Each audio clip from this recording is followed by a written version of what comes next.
this current section that we're dealing with God's judgment of nations. And in today's discussion, we want to discuss particularly the three judgments of God. And the passage of scripture that we'll open up with, these are the three judgments of God that God brings to bear on the nations of the earth when he judges them. And the passage of scripture that we'll open up with today is in Jeremiah 27 verse 13. The scripture says, "Why will you die, you and your people, by the sword, by the famine, and by the pestilence, as the Lord has spoken against the nation that will not serve the king of Babylon?" And so we see in this passage of scripture there are the three judgments mentioned here: the sword, the famine, and pestilence. Those are the three that God uses. Just a background to this particular passage of scripture: God had used Jeremiah, his prophet, to warn the nation of Judah about the impending judgment, but he'd also used Jeremiah to warn the surrounding nations as well of the impending judgment. And the judgment that God was about to bring into that geographic area is that he was going to subject all of those Judah and the surrounding nations of Judah to the invasion of Babylon. Babylon was going to conquer those nations. Now God put a proposal forward to each one of the nations, including Judah, and his suggestion to them was that they submit to the rulership of Babylon, and if they chose to do that, God would allow them to, he would obviously influence Babylon to allow them as a nation to continue to govern themselves autonomously, and also to enjoy freedom of religion, etc., etc. However, if those nations, including Judah, chose to rebel against God's judgment, well, then God would use the nation of Babylon to destroy those particular nations. So that's the background. But the point that we wanted to really highlight here is the fact that God mentions the three judgments that he brings to bear upon the nations when he decides to judgment. The first one is the sword, the second one is famine, and the third one is pestilence. And so the first one we want to discuss is the judgment of the sword. And the passage of scripture that we'll open up with on this particular discussion, on this section, is in 1 Kings chapter 11, verse 14 to 26. Scripture says, "Now the Lord raised up an adversary against Solomon, Hadad the Edomite. He was a descender of the king of Edom," verse 23. "And God raised up another adversary against him, Rezin the son of Elidah, who had fled from his lord, Hadadezer,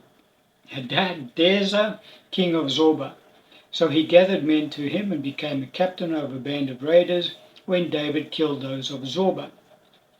And they went to Damascus and dwelt there and reigned in Damascus. He was an adversary of Israel all the days of Solomon, besides the trouble that Hadad caused. And he abhorred Israel and reigned over Syria.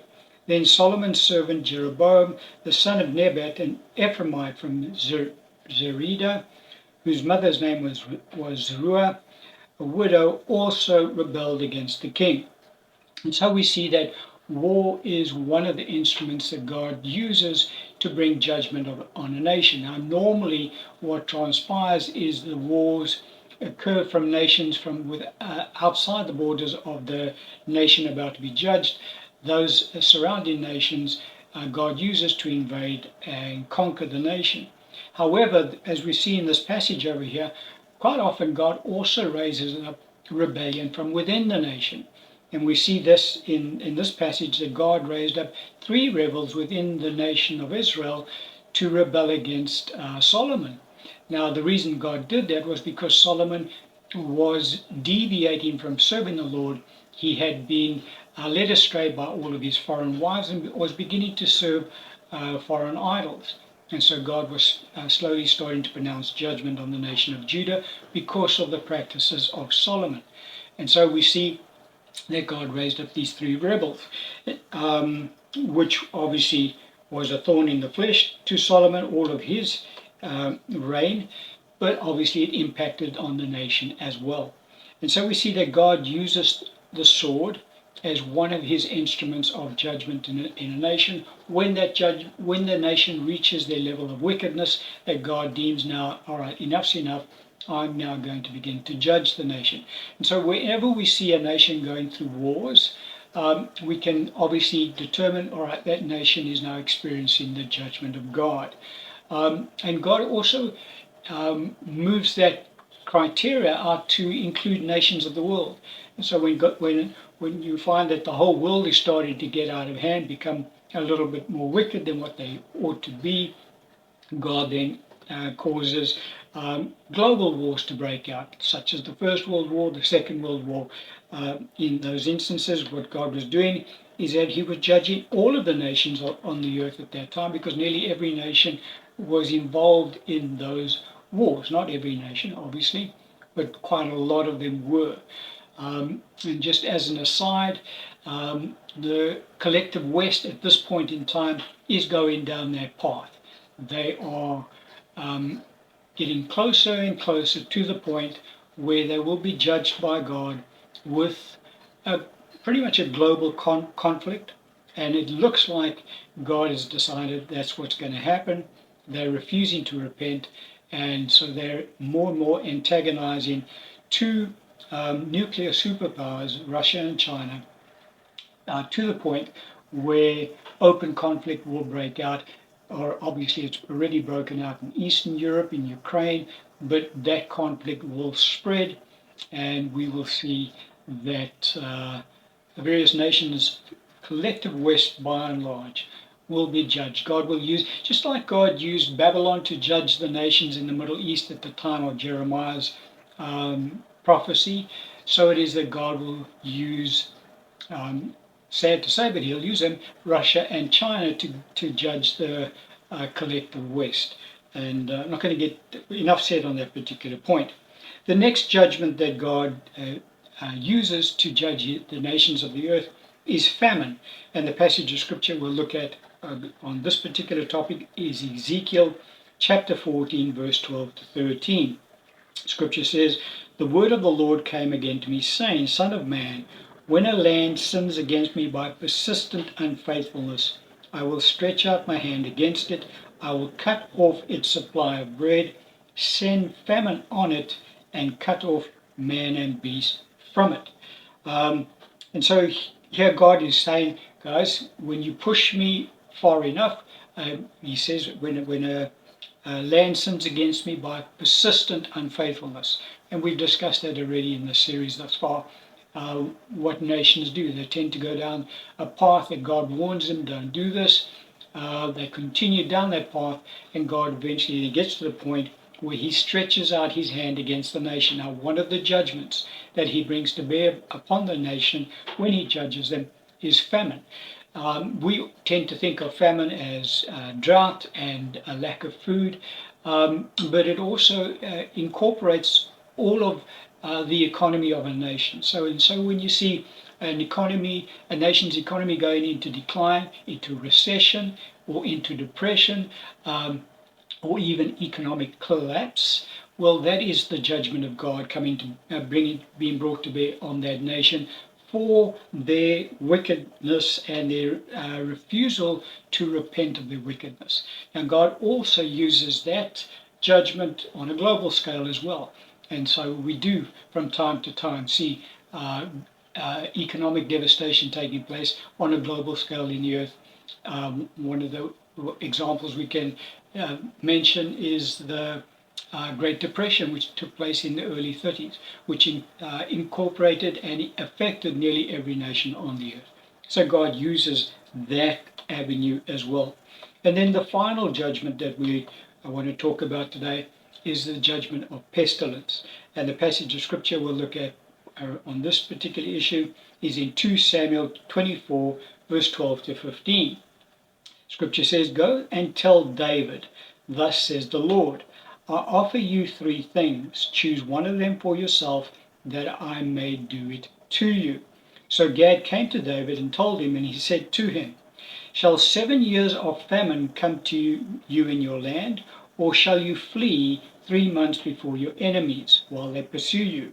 Or shall there be 3 days plague in your land. Now consider and see what answer I should take back to him who sent me.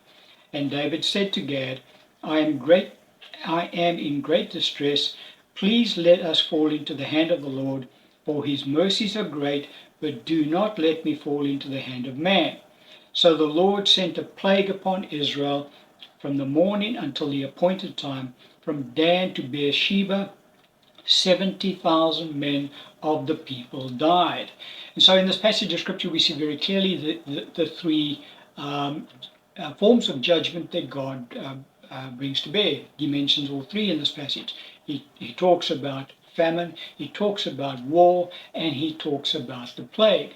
Now, the context of this passage, Israel had sinned against God. God wanted to judge them. God used David to number the nation and thus sin against God, and God was then able to bring his judgment to bear. So Gad is David's prophet. God speaks to Gad first, obviously. Gad now approaches David and says, God's given you the option of these three. You can either take famine, you can take war, or you can take the plague. Now, what is interesting about the choices that God gives to David is that God equates all three, because obviously in God's eyes, all three are just as severe. But the way that God equates the various judgments, it talks about 7 years of famine equals 3 months of war equals 3 days of the plague. And so we can quite obviously see from this passage that the plague is actually quite a severe judgment, because in just 3 days God would accomplish the same kind of devastation as he would accomplish in 7 years of famine. So it's quite an interesting concept to understand on that particular issue. David goes for the shortest version. He goes for the 3-day judgment, which happens to be the plague, and 70,000 people are killed within 3 days. So it's obviously quite a potent plague that breaks out in the nation, in that it kills off 70,000 of the population straight away. God also uses that same form of judgment on a global scale as well. Think about the bubonic plague in the Middle Ages that broke out in Europe. It destroyed, I think, roughly about a third of the population, might be even higher than that. And so that particular type of judgment from God is quite severe when it does impact on the nations of the earth. But nevertheless, that is one of the judgments that God uses. And so just to recap on the points we've discussed so far in today's discussion, there are 3 judgments that God uses at this point in time. Going forward, as we get closer to the end of the age, there's a lot more supernatural judgments that God brings to bear in the earth, but they don't have impact on the nations today. Currently, the judgments that God uses is famine, the sword, and pestilence. And we're going to end the teaching of that particular